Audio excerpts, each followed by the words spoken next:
하나님께서 오늘 우리에게 주시는 말씀은 마태복음 16장 15절로부터 20절 말씀입니다. 이르시되 너희는 나를 누구라 하느냐? 시몬 베드로가 대답하여 이르되 주는 그리스도시요 살아계신 하나님의 아들이시니이다. 예수께서 대답하여 이르시되 바요나 시몬아 내가 복이 있도다.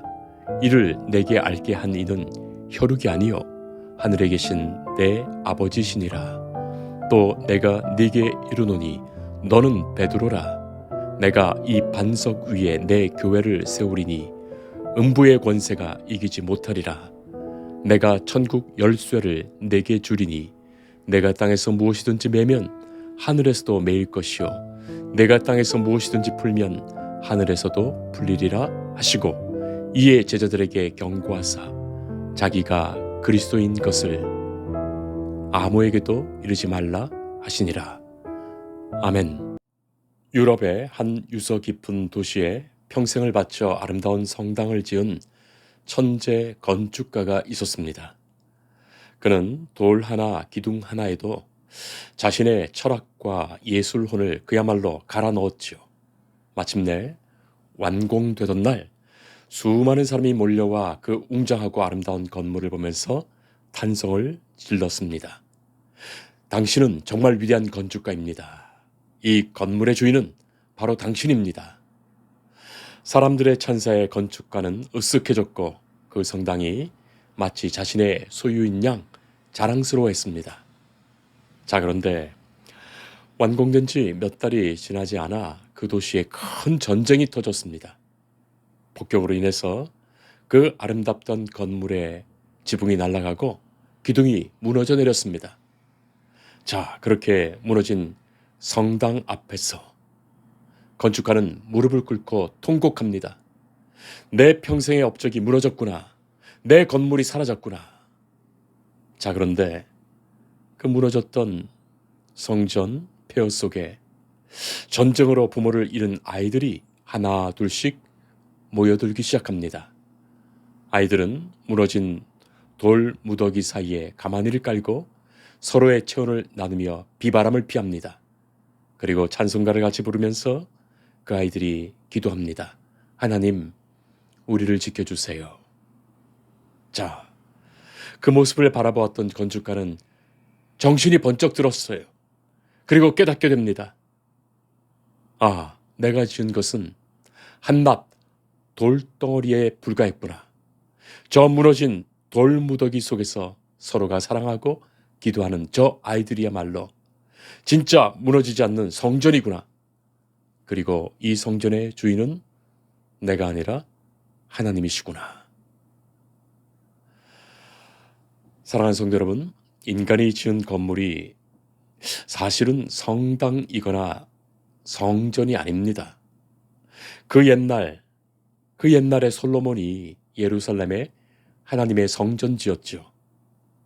아버지 다윗이 예루살렘에서 자신의 왕궁을 지었는데 자기는 이렇게 좋은 왕궁에 사는데 하나님의 십계명이든 언약궤가 이 조그마한 창고에 있는 것을 보면서 하나님의 언약궤를 두어야 할 거룩한 곳을 지어야 되겠다 생각했습니다.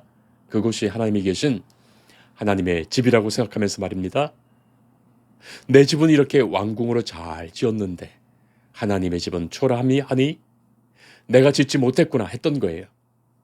자, 그때 하나님은 그 마음만은 좋게 보셨습니다. 그 마음만은 기뻐하셨습니다. 그러나 눈에 보이는 성전을 짓는 것을 좋아하시지는 않았습니다. 왜냐하면 인간이 지은 성전이 우상이 될 수 있으니 말입니다. 무슨 말인가 하면 하나님은 그곳 성전에만 계신다 생각할 수 있어서입니다. 그리고 그곳 성전 밖에는 하나님이 없다 생각할 수 있어서 그렇습니다. 바로 그것이 우상을 섬기는 듯한 마음이 되는 거예요. 하나님은 어디에나 계십니다. 천지를 창조하신 하나님 어디에나 계십니다. 하나님은 공간에 한정되어 있지 않으십니다. 그러나 하나님은 그 솔로몬이 지은 성전을 귀하게 여기셨고 그 성전에서 만나 주시겠다고 약속하셨어요. 그 성전에서 예배드릴 때 그 성전에서 기도할 때, 그 성전에서 주를 찾을 때 만나주시겠다고 약속하셨어요. 하나님을 사모하며 하나님을 간절히 구하는 그 마음을 성전으로 여기시며 그처럼 받아주신 거예요. 오늘의 본문 속에서 지금 예수님과 제자들이 서 있는 곳은 가이사라 빌립보라는 지방입니다. 지리학적으로 이곳은 아주 독특한 곳이죠.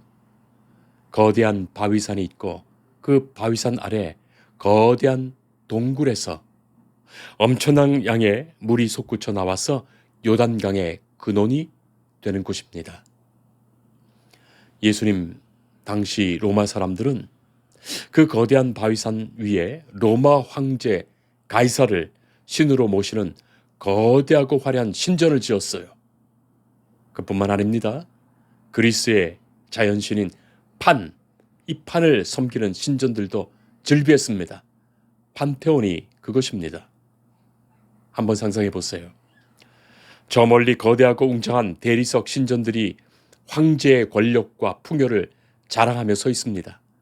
그 압도적인 풍경 앞에서 먼지투성이의 옷을 입고 이리저리 쫓겨다니는 젊은 예수님, 그리고 갈릴리 어부 출신의 이 초라한 제자들이 서 있는 거예요. 세상의 눈으로 보면 비교조차 되지 않는 초라한 모습입니다. 자, 바로 그 거대한 황제의 신전 앞에서 예수님이 제자들에게 물으십니다. 사람들이 나를 누구라 하느냐? 너희는 나를 누구라 하느냐? 모두가 침묵할 때 그래도 성격이 조금 급한 베드로가 나서지요. 그리고 인류 역사상 참으로 가장 위대한 고백을 예수님께 올려드리는 거예요. 주는 그리스도십니다. 살아계신 하나님의 아들이십니다. 웅장한 황제의 신전은 침묵하고 있었지만 이 초라한 어부의 입을 통하여 이 땅의 진짜 주인이 누구신지가 선포되는 거예요. 이 고백이 얼마나 엄청난 비밀과 신비를 담은 것인지 말입니다. 자, 이 소중한 고백을 들으신 예수님, 그 얼굴에 환한 미소가 번졌을 것입니다. 그리고 오늘 본문 17절에서 이렇게 말씀합니다. 바요나 시모나, 네가 복이 있도다. 이를 내게 알게 한 이는 혈육이 아니요 하늘에 계신 내 아버지시니라. 자, 여기에서 예수님은 베드로를 베드로라 부르지 않으시고 그의 옛 이름인 시몬, 바요나 시몬이라고 부르십니다. 바요나 시모나라는 말은 문자적으로 육신의 인간 아버지 요나, 그 아들 바요나, 시몬을 말하는 거예요. 인간 요나, 혈육의 요나를 상기시키며 그의 아들인 시몬을 부르는 이름입니다. 자, 그래서 육신의 인간인 네가 혈육의 지혜로 한 것이 아니다. 그것과 자연스럽게 연결되죠. 네가 고백한 그 고백은 주는 그리스도십니다. 살아계신 하나님의 아들이십니다. 바로 그 고백은 지금 내 입술로 고백했지만 네가 알아 고백한 것이 아니다 하신 거예요. 인간의 생각, 인간의 지혜, 인간의 경험에서 스스로 한 것이 아니다 하신 말씀입니다. 네가 대단한 신학적 지식이 있어서 한 것이 아니다 말씀하시는 거예요. 사람이 알려고 해도 알 수 없는 것입니다. 세상 똑똑한 사람이 철학적으로, 과학적으로 연구해서 아는 것이 아니기에 그렇습니다. 예수님이 그리스도, 주님 되심을, 예수님이 살아계신 하나님의 아들이심을 알게 하시는 분은 곧 아버지 하나님이시다 말씀하시는 거예요. 하나님의 그 크신 은혜로 네가 알게 되었다. 그것입니다. 사랑하는 성도 여러분, 여기 계신 여러분, 예수님을 주로 고백하며 예수님을 믿고 예수님을 찬양하며 이 예배의 자리에 나오신 여러분, 내가 스스로 예수님을 알게 되어 이 자리에 내가 스스로 나온 것 아닙니다. 내가 알려고 노력하지만, 내가 행하려고 노력하지만 결국 하나님이 하시는 일이에요. 알게 하시고 깨닫게 하시고 고백하게 하시고 행하게 하신 것. 하나님의 은혜와 섭리 속에서 자연스럽게 그리고 기적적으로 이루어지는 일이에요. 이것을 고백하며 이것을 소중히 여기며 이것을 지켜나가는 것이 믿음입니다. 18절 말씀, 또 내가 네게 이르노니 너는 베드로라. 내가 이 반석 위에 내 교회를 세우리니 음부의 권세가 이기지 못하리라. 자, 오랫동안 신학자들은 이 반석이 무엇인가를 두고 논쟁해 왔습니다. 가톨릭에서는 이 반석을 인간 베드로라 보아서 베드로가 죽은 수백 년 후에 그를 일대 교황으로 세웁니다. 그러나 이 본문의 헬라 원문을 깊이 들여다보면 성별과 단어가 다르죠. 베드로는 페트로스, 조각돌이지만 반석은 페트라, 거대한 안반입니다. 페트로스는 남성형으로 시몬 베드로가 맞습니다. 베드로, 시몬 베드로가 맞습니다. 그러나 같이 쓰고 있는 이 반석 위에 내 교회를 세우리니 하셨을 때 이 반석이라는 단어는 페트라, 여성형으로 쓰여요.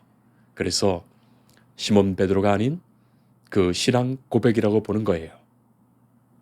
예수님은 베드로의 이 신앙 고백, 주는 그리스도시요 살아계신 하나님의 아들, 이 위대한 고백 위에 주님의 교회를 세우신다고 하셨어요.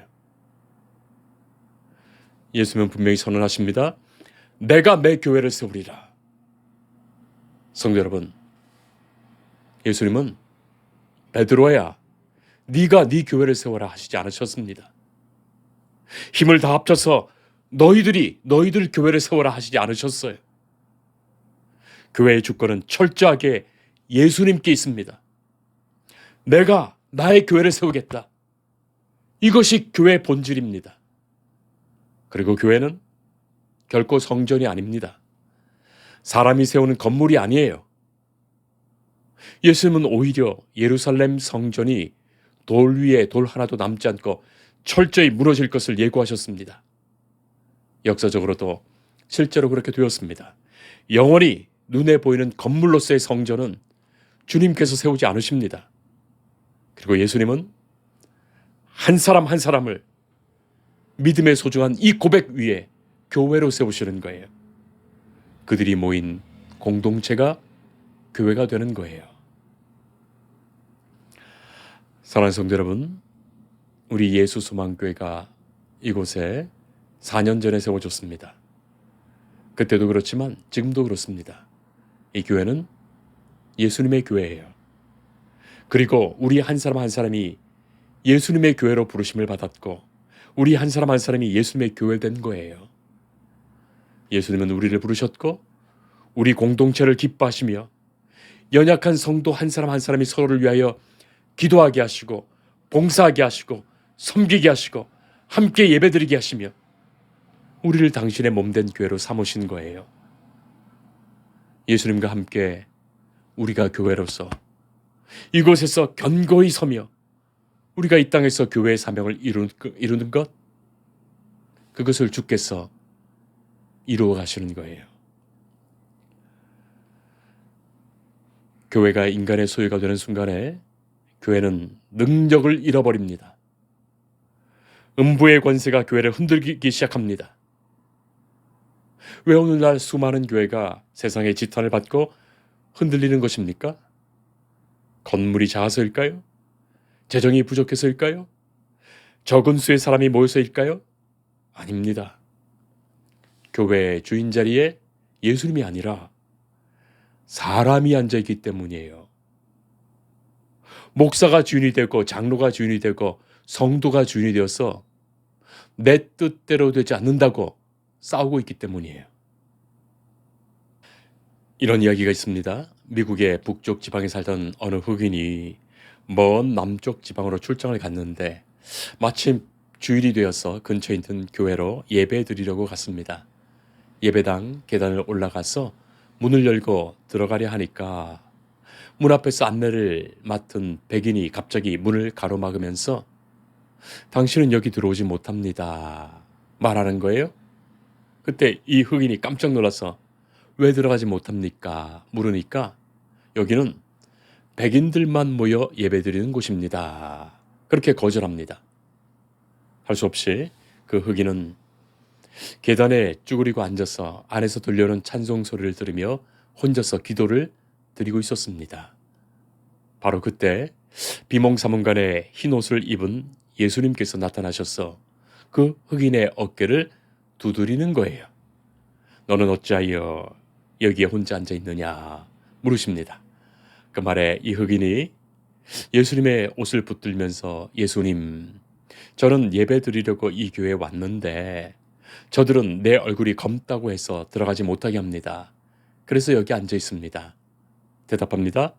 그러자 예수님께서 그 흑인의 어깨를 다시 두드리면서 말씀하시기를 너도 그 예배당에 들어가지 못했느냐? 나도 그 예배당에는 못 들어갔다. 말씀하시는 거예요. 성도 여러분, 우리 교회는 언제나 영원히 교회의 영적 소유권이 오직 예수 그리스도께 있음을 고백하는 교회이기를 소원합니다. 예수님은 그리스도, 나의 메시아, 나의 주님, 살아계신 하나님의 아들이십니다. 이 고백 위에 예수님은 성도 한 사람 한 사람을 부르시고 이곳에서 당신의 몸된 교회를 당신이 이곳에 세우시는 것입니다. 우리가 예수님의 몸된 지체 된다는 것, 그것이 교회 되는 것이라면 곧 교회는 예수님의 몸이며 예수님은 교회를 당신으로 생각하시는 거예요. 예수님은 사도행전에서 바울 이전의 사울에게 네가 왜 교회를 박해하느냐 하시는 말 대신 네가 왜 나를 박해하느냐 하셨던 거예요. 예수님은 교회에 놀라운 약속의 말씀을 주십니다. 첫째는 음부의 권세가 이기지 못하리라. 약속의 말씀이에요. 음부의 권세는 사탄의 권세를 말합니다. 예수님은 죄와 사망과 사탄의 권세를 깨뜨리시고 승리하십니다. 교회도 그렇게 승리할 것입니다. 둘째는 천국 열쇠를 주시겠다는 약속입니다. 땅에서 매면 하늘에서도 매이고 땅에서 풀면 하늘에서도 풀리는 권세입니다. 이 열쇠는 무슨 기복적인 요술방망이가 아닙니다. 복음을 전하여 죽어가는 영혼을 지옥문에서 건져내어 천국 문으로 인도하는 복음의 권세이자 성도가 서로 사랑함으로 묶은 매듭을 푸는 용서와 화해의 권세입니다.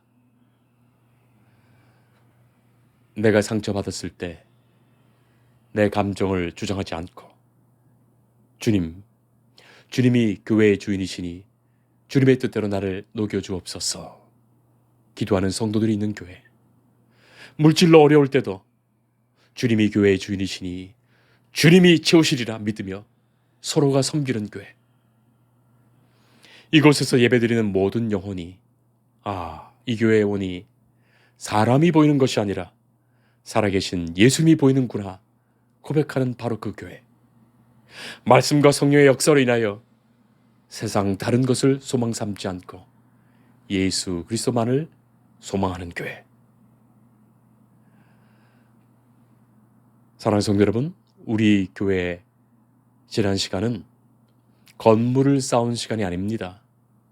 바로 한 사람 한 사람의 심령 속에 그리고 우리 공동체 가운데 예수님이 주인 되시는 신앙 고백을 쌓아온 시간들이에요. 비록 우리 공간은 지금 여기 상가에 있을지라도, 비록 사람의 숫자는 적을지라도 한 사람 한 사람이 곧 교회 되어서 이 공동체 속에 역사하시고 함께 하시는 예수님을 느끼며 말씀하시는 예수님의 음성을 듣습니다. 우리가 주님께만 왕관 드리기를 원합니다. 내가 내 삶의 왕자리에서 내려오고 내 삶의 왕이 예수님이심을 고백하며 모든 일에 예수님께 기도하고 아뢰며 주님 내게 말씀하시옵소서, 주님 주시는 말씀에 겸손히 순종하며 따르는 삶이 있기를 축복합니다. 바로 그가 주님의 교회입니다. 기도하겠습니다. 사랑하시는 하나님, 우리가 교회된 것이 내 뜻과 지혜가 아닌 하나님이 알게 하신 지혜와 하나님의 선물로 주신 믿음 안에서 주께서 이루신 은혜의 사건임을 깨닫게 하십니다. 나를 구원하신, 우리를 살리신 예수님 사랑합니다. 주님만 섬기며 주님이 이루시는 구원의 역사를 이곳에서 이루어가게 하옵소서. 하나님의 나라를 이곳에서 보게 하시고 오직 주님만이 우리에게 역사하시며 우리를 인도하옵소서. 우리가 주님의 것임을, 교회가 주님의 것임을 고백하오며 예수님 이름으로 기도합니다. 아멘. 주님을 늘 믿으며 그 손을 의지하고 내 몸과 마음을 바쳐서 끝까지 충성하리.